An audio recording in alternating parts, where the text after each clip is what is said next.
வணக்கம். தமிழகம், புதுவை மற்றும் காரைக்கால் பகுதிகளுக்கான தினசரி வானிலை அறிக்கை. இன்று தமிழகத்தில் ஓரிரு இடங்களில் மழை பெய்துள்ளது. புதுச்சேரி மற்றும் காரைக்கால் பகுதிகளில் வறண்ட வானிலை நிலவியது. இன்று அதிகபட்சமாக நீலகிரி மாவட்டம் பந்தலூர் தாலுகா அலுவலகத்தில் 7 சென்டிமீட்டர் மழை பதிவாகியுள்ளது. நீலகிரி மாவட்டம் தேவாலா, வுட்பிரையர் எஸ்டேட் தலா 3 சென்டிமீட்டரும், நீலகிரி மாவட்டம் கூடலூர் பஜார், விண்ட்வர்த் எஸ்டேட், மேல்கூடலூர், கிருஷ்ணகிரி மாவட்டம் கேஆர்பி அணை, கோயம்புத்தூர் மாவட்டம் சிறுவாணி அடிவாரம் தலா 1 சென்டிமீட்டர் மழை பதிவாகியுள்ளது. இன்று அதிகபட்ச வெப்பநிலை மதுரை விமான நிலையத்தில் 36.9 டிகிரி செல்சியஸாகவும், குறைந்தபட்ச வெப்பநிலை ஈரோட்டில் 18.6 டிகிரி செல்சியஸாகவும் பதிவாகியுள்ளது. மேற்கு திசை காற்றின் வேக மாறுபாடு காரணமாக இன்று மற்றும் நாளை தமிழகத்தில் ஒரு சில இடங்களிலும், புதுவை மற்றும் காரைக்கால் பகுதிகளிலும் இடி மின்னலுடன் கூடிய லேசானது முதல் மிதமான மழை பெய்யக்கூடும்.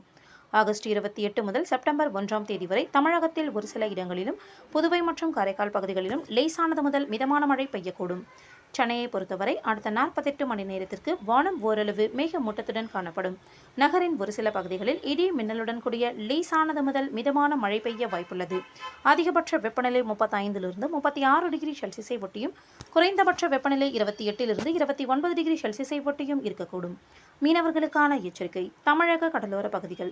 இன்று முதல் 30ஆம் தேதி வரை மன்னார் வளைகுடா, தென் தமிழக கடலோர பகுதிகள் மற்றும் அதனை ஒட்டிய குமரிக்கடல் பகுதிகளில் சூறாவளி காற்று மணிக்கு 35 முதல் 45 கிலோமீட்டர் வேகத்திலும், இடையிடையே 55 கிலோமீட்டர் வேகத்திலும் வீசக்கூடும். வங்கக்கடல் பகுதிகள். இன்று வடக்கு ஆந்திர கடலோர பகுதிகள், தென்மேற்கு மற்றும் அதனை ஒட்டிய தென்கிழக்கு வங்கக்கடல் பகுதிகள், மத்திய மற்றும் வடமேற்கு வங்கக்கடல் பகுதிகளில் சூறாவளி காற்று மணிக்கு 35 முதல் 45 கிலோமீட்டர் வேகத்திலும், இடையிடையே 55 கிலோமீட்டர் வேகத்திலும் வீசக்கூடும்.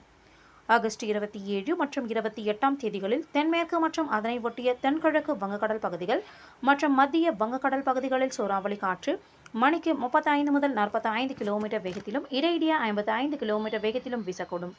ஆகஸ்ட் 29ஆம் தேதியன்று மத்திய கிழக்கு மற்றும் அதனை ஒட்டிய தென்கிழக்கு வங்கக்கடல் பகுதிகளில் சூறாவளி காற்று மணிக்கு 45 முதல் 55 கிலோமீட்டர் வேகத்திலும், இடையிடையே 65 கிலோமீட்டர் வேகத்திலும் வீசக்கூடும். தென்மேற்கு மற்றும் அதனை ஒட்டிய தென்கிழக்கு வங்கக்கடல் பகுதிகள், மத்திய மற்றும் வடக்கு அந்தமான் கடல் பகுதிகளில் சூறாவளி காற்று மணிக்கு 35 முதல் 45 கிலோமீட்டர் வேகத்திலும், இடையிடையே 55 கிலோமீட்டர் வேகத்திலும் வீசக்கூடும்.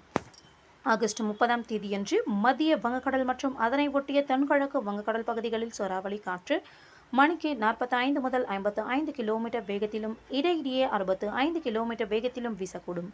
தெற்கு, மத்திய மற்றும் வடக்கு அந்தமான் கடல் பகுதிகளில் மணிக்கு 35 முதல் 45 கிலோமீட்டர் வேகத்திலும், இடையிடையே 55 கிலோமீட்டர் வேகத்திலும் வீசக்கூடும். அரபிக்கடல் பகுதிகள்.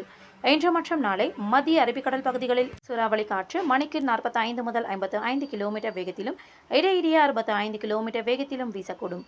கர்நாடக கடலோர பகுதிகளில் சூறாவளி காற்று மணிக்கு 35 முதல் 45 கிலோமீட்டர் வேகத்திலும், இடையிடையே 55 கிலோமீட்டர் வேகத்திலும் வீசக்கூடும். ஆகஸ்ட் 28ஆம் தேதியன்று மத்திய கிழக்கு மற்றும் அதனை ஒட்டிய மத்திய மேற்கு அரபிக்கடல் பகுதிகளில் சூறாவளி காற்று மணிக்கு 45 முதல் 55 கிலோமீட்டர் வேகத்திலும், இடையிடையே 65 கிலோமீட்டர் வேகத்திலும் வீசக்கூடும். கர்நாடக கடலோர பகுதிகளில் சூறாவளி காற்று மணிக்கு 35 முதல் 45 கிலோமீட்டர் வேகத்திலும், இடையிடையே 55 கிலோமீட்டர் வேகத்திலும் வீசக்கூடும். மேற்குறிப்பிட்ட நாட்களில் மீனவர்கள் இப்பகுதிகளுக்கு செல்ல வேண்டாம் என்று அறிவுறுத்தப்படுகிறார்கள். நன்றி.